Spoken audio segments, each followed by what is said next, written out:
Hello అండి, అందరూ ఎలా ఉన్నారు? వెల్కమ్ టు మై ఛానల్ అర్చన శ్రీనివాస్. కథలోనికి వెళ్దామా? మరో 4 రోజులు మనాలిలోనే అన్నీ చూస్తూ ఎంజాయ్ చేశారు ప్రేరణ, రిషిలు. ఆ రోజు పొద్దున్నుండి ప్రేరణకి కాస్త నలతగా అనిపించి లేవలేదు. ఓయ్, ఏమైంది ఈరోజు ఇంతసేపు పడుకున్నావు? లేచి ఫ్రెష్ అవ్వు, కాఫీ తెస్తా అన్నాడు రిషి ప్రేరణ తల నిమురుతూ. నవ్వుతూ కష్టంగానే లేచి బాత్రూంకి వెళ్ళింది.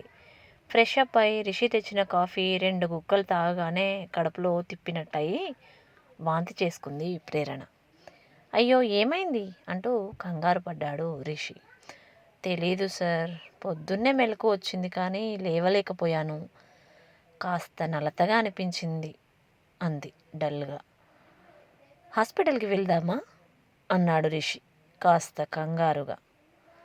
ఈ మాత్రానికి అంత కంగారు దేనికి సార్ అంది ప్రేరణ నవ్వుతూ. ఏమో, నువ్వెప్పుడు నవ్వుతూ హుషారుగా ఉండాలి, లేదంటే ఎందుకో నాకే ఏదో అయిన ఫీలింగ్ వస్తుంది ప్రేరణ అన్నాడు రిషి చిన్న పిల్లాడిలా ఆమె ఒడిలో తల పెట్టుకుని. ఏంటిది చిన్న పిల్లాడిలా అంటూ అతని తల మీద ముద్దు పెట్టింది ప్రేరణ. వసంత్ డాక్టర్తో మాట్లాడాక పరిస్థితిని అర్థం చేసుకుని వసంత్ చెప్పినట్టే చేశారు డాక్టర్. అరవింద్కి కాస్త ఆరోగ్యం మెరుగ్గానే ఉంది ఇప్పుడు. టెస్టులన్నీ చేశాను. కాకపోతే ఇంకొక 10 రోజులు ట్రీట్మెంట్ ఇలాగే తీసుకుంటూ ఉండాలి ఐసీయూలోనే. కాకపోతే అంత ఖరీదైన ట్రీట్మెంట్ ఏమీ అవసరం లేదు కాబట్టి బిల్లు గురించి మీరు భయపడాల్సిన అవసరం లేదు అంటూ ఏదో ఒకటి చెప్పి బిల్లు తగ్గించి చెప్పారు డాక్టర్ అరవింద్ వాళ్ళ నాన్నకి. అమ్మయ్య, ఆ దేవుడు మా వైపే ఉన్నాడు అని నిట్టూర్చారు అరవింద్ తల్లిదండ్రులు. స్పృహలోకి వచ్చిన అరవింద్ గాయాల తాలూకు నొప్పితో పాటు తన తల్లిదండ్రుల్ని మరింత కష్టపెడుతున్నానే అనే గిల్టీ ఫీలింగ్తో చాలా బాధపడ్డాడు. కుసుమ రోజు హాస్పిటల్కి వస్తూ అరవింద్తో వాళ్ళ పేరెంట్స్తో మాట్లాడుతూ తినడానికి భోజనం ఇంటి దగ్గర నుండి తీసుకొస్తూ వాళ్ళ ఇంట్లో సభ్యురాలిగా కలిసిపోయింది. కష్ట సమయంలో తోడున్న వాళ్ళే మనవాళ్ళు అని అర్థమైంది వాళ్ళకు కూడా. అందుకే కుసుమని వాళ్ళ ఇంటి మనిషిగానే భావించారు. వాతావరణంలో మార్పో లేదా ఫుడ్ పాయిజన్ వల్ల ఇలా అయిందేమో అని భయపడి ప్రేరణని హాస్పిటల్కి తీసుకువచ్చాడు రిషి. కానీ డాక్టర్ చెప్పిన ఆ వార్త అతన్ని పట్టరాని సంతోషానికి లోన్ చేసింది. అదే అతను తండ్రి కాబోతున్నాడనే శుభవార్త. ఆ వార్త వినగానే చిన్న పిల్లాడిలా ఎగిరి గంతేశాడు రిషి. ప్రేరణని గట్టిగా హత్తుకొని ముద్దుల వర్షం కురిపించాడు. అతని కళ్ళల్లో నుండి కారుతున్న ఆనంద బాష్పాలను, పట్టరాని సంతోషంతో అతను చిన్న పిల్లాడిలా మారిపోయి ఎగురుతున్న దృశ్యం చూసి ప్రేరణకి ఆశ్చర్యం కలిగింది ఒక్క క్షణం. ఎన్నో కోట్ల అధిపతి, సక్సెస్ఫుల్ బిజినెస్ మ్యాన్, లక్షల మంది ఉద్యోగుల్ని హడలెత్తించే బిగ్ బాస్ ఒక చిన్న ప్రాణి ఊపిరి పోసుకుంటుంది అనే విషయాన్ని తెలిసి చిన్నపిల్లల్లా మారిపోవడం చూసి భలే నవ్వొచ్చింది ప్రేరణకి. డాక్టర్ దగ్గర అన్ని రకాల జాగ్రత్తలు అడిగి మరీ తెలుసుకుని ట్యాబ్లెట్స్తో పాటు వెళ్ళేటప్పుడు దారిలో కనబడిన ఫ్రూట్స్ అన్నీ తీసుకున్నాడు. దారి పొడుగునా ఏం తినాలనుంది అని అడుగుతూనే ఉన్నాడు రిషి ప్రేరణని. రూమ్కి వెళ్ళాక కూడా హోటల్ వాళ్ళందరికీ స్వీట్స్ పంచాడు.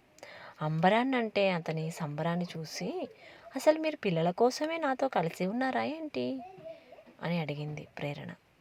ఎందుకలా అడుగుతున్నావు?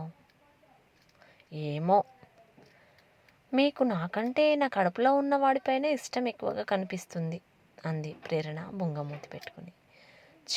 అలా అంటావేంటి? వాడు మన ప్రేమకి ప్రతిరూపం. నాకెంత ఇష్టమో నీకు కూడా వాడిపైన అంతే ఇష్టం ఉంటుంది. వాడు మన ప్రేమకి వారధి. వాడే మన బంధాన్ని మరింత బలపరుస్తాడు. అందుకే అంత ఇష్టం అంటూ నవ్వి ముద్దు పెట్టాడు. అంతే అంటారా అంది అనుమానంగా చూస్తూ. పిచ్చి, నీకు చెప్పాను కదా నాకు పిల్లలంటే ఇష్టమని.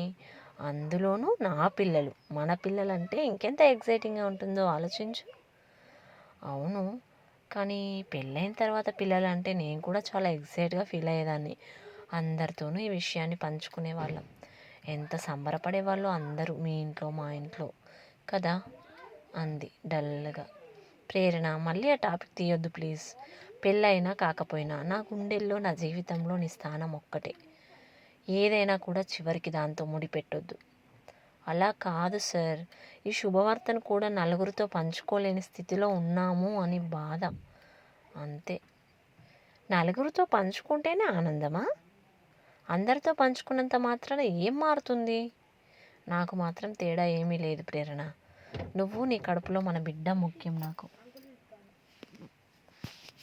ఈ సమయంలో నువ్వు సంతోషంగా ఉండాలి. అనవసరమైనవి ఆలోచించి మనసు పాడు చేసుకోవద్దు, ఓకే?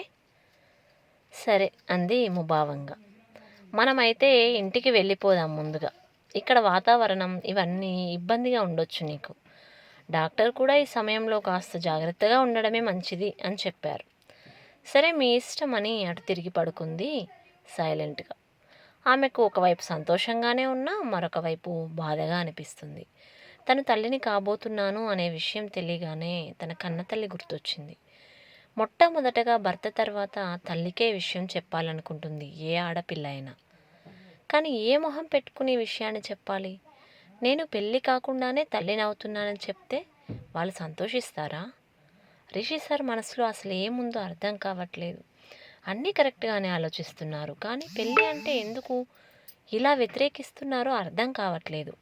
ప్రేమ లేదనే అనుమానం ఏమీ లేదు, కానీ ఎందుకు పెళ్లి చేసుకోను అంటున్నారు? పెళ్ళి కాకముందే పిల్లలు అంటున్నారు.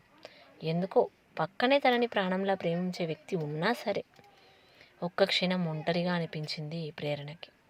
తన ఆలోచనలని ఎదుటి వ్యక్తి అర్థం చేసుకోలేకపోతున్నాడు అనిపించింది. అన్నీ ఉన్నా ఏదో తెలియని లోటు కొండంత బాధగా అనిపించింది. ఒక్కసారి అమ్మతో మాట్లాడితే బాగుండు అనిపించింది, కానీ వాళ్ళు ఎలా రిసీవ్ చేసుకుంటారో అనే భయంతో కుసుమకి కాల్ చేసింది హాల్లోకి వచ్చి. తర్వాతి భాగం రేపు. ప్లీజ్ సబ్స్క్రైబ్ చేసుకోండి.